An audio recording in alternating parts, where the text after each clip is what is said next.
Hezbollah से जुड़ी दो बड़ी अपडेट, आइए जानते हैं इस वीडियो में। हिजबुल्लाह का कहना है कि लबनान के सीमावर्ती शहर में इजरायली सैनिक मारे गए और टैंक नष्ट कर दिए गए। लेबनान के हिजबुल्लाह प्रतिरोध आंदोलन का कहना है कि उसके लड़ाकों ने दक्षिणी लबनान के एता अल शाब शहर में इजरायली सैनिकों के साथ करीबी मुठभेड़ की है। गुरुवार को जारी एक बयान में हिजबुल्लाह ने कहा कि उसके लड़ाके एता अल शाब में भारी संघर्ष में लगे हुए थे। प्रतिरोध के लड़ाकों ने एक मरकावा टैंक पर भी हमला किया, जो इजरायली सैनिकों की सहायता के लिए आया था। इसने एक गाइडेड मिसाइल का उपयोग करके मरकावा टैंक पर एक अलग हमले की सूचना दी।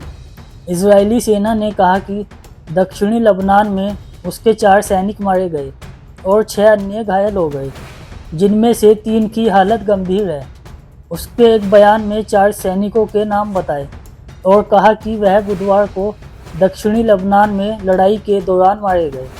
हिजबुल्लाह के एक करीबी सूत्र ने बताया कि एक गांव पर पिछले 1 साल में इजराइल की ओर से सबसे भारी गोलीबारी की गई है। उन्होंने इस बात से भी इनकार किया कि इजरायली सेना लबनान के अंदर अपनी स्थिति स्थापित करने में सफल नहीं रही।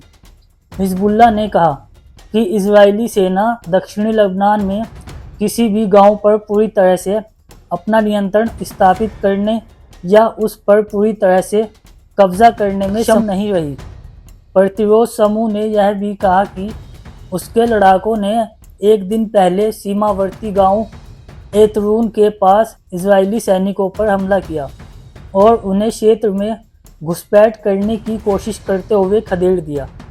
समूह ने कई नए रॉकेट हमलों की भी सूचना दी तथा कहा कि इनका लक्ष्य मिसगांव, आम, किर्यात शमोना शहर, मनारा में इजरायली सैनिक तथा नहरिया और एकर के बीच स्थित इजरायली सेना की उत्तरी कमान से संबद्ध सैन्य अड्डा था।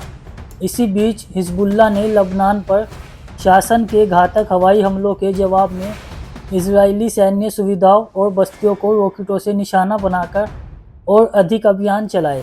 आइए चलते हैं हिजबुल्लाह से जुड़ी दूसरी खबर की तरफ। हिजबुल्लाह ने दक्षिणी लबनान में 6 इजरायली मरकावा टैंकों पर किया हमला। इजरायली मीडिया सूत्रों ने बताया कि पश्चिमी गैलीली क्षेत्र के नहरिया शहर पर मिसाइल से हमला हुआ। शहर में विस्फोटकों की आवाज़ भी सुनाई गई। आपातकालीन सेवा ने 2 लोगों के घायल होने की पुष्टि की। इजरायली सैन्यों के अनुसार युद्ध की शुरुआत के बाद पहली बार 2 मिनट के भीतर गैलीली की ओर 50 मिसाइलें दागी गई। छर्रे लगने से 3 इजरायली घायल हो गए। बुधवार को हिजबुल्लाह ने कहा कि उसके लड़ाकों ने इजरायली ज़मीनी आक्रमण की शुरुआत के बाद से 28 मरकावा टैंक, 4 सैन्य बुलडोज़र, 1 श्रमिक वाहन और 1 मोटरबंद वाहन को नष्ट कर दिया। इस अवधि में 70 से ज़्यादा इजरायली सैनिक मारे गए और 600 से ज़्यादा अन्य घायल हो गए। रिपोर्ट में कहा गया कि लेबनानी लड़ाकों ने 3 हमरीस 450 ड्रोन, 1 हमरीस 900 ड्रोन को भी मार गिराया।